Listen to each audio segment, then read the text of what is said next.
Whatever popular fame Goethe enjoys is as a poet, the author of Faust and Wilhelm Meister, but his life has been called his greatest work.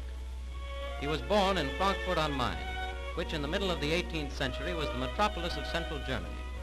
The city today, with its narrow, crooked streets, timbered buildings, and picturesque squares, retains much of the quaint charm of that time. His first 16 years were spent amid the varied and colorful life of old Frankfurt. Even today, echoes of the past persist. The town hall guard comes to life on festival occasions, a reminder of the great days of the old imperial free city which cradled the boy who was to become Germany's greatest poet, whose thirst for knowledge was to lead him to the scientific research which foreshadowed Darwin's famous theory of evolution, and to a sympathetic understanding of the political and economic changes which shook the world during his lifetime. This is the entrance to the poet's home, now a Goethe Museum. His study, where he wrote Werther and the earliest drafts of Faust.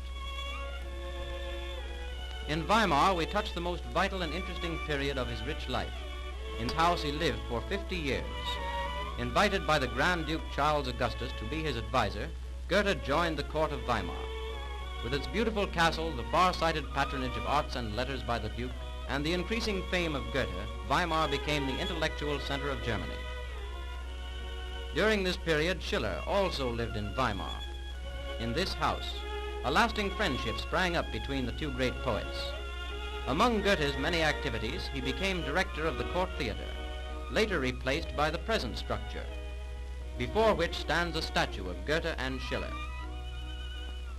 It was here at Erfurt that the historic meeting between Napoleon and Goethe took place. The two greatest men of their time talked for an hour. At the end of the interview, Napoleon, summing up his opinion of the poet, uttered his famous line, "There is a man." In this room, Goethe died. If a man be judged by the variety and value of his activities, Goethe is undoubtedly one of the greatest men of all time. His mind illuminated everything it touched, and nothing could have been more characteristic of his life than his dying words, "More light."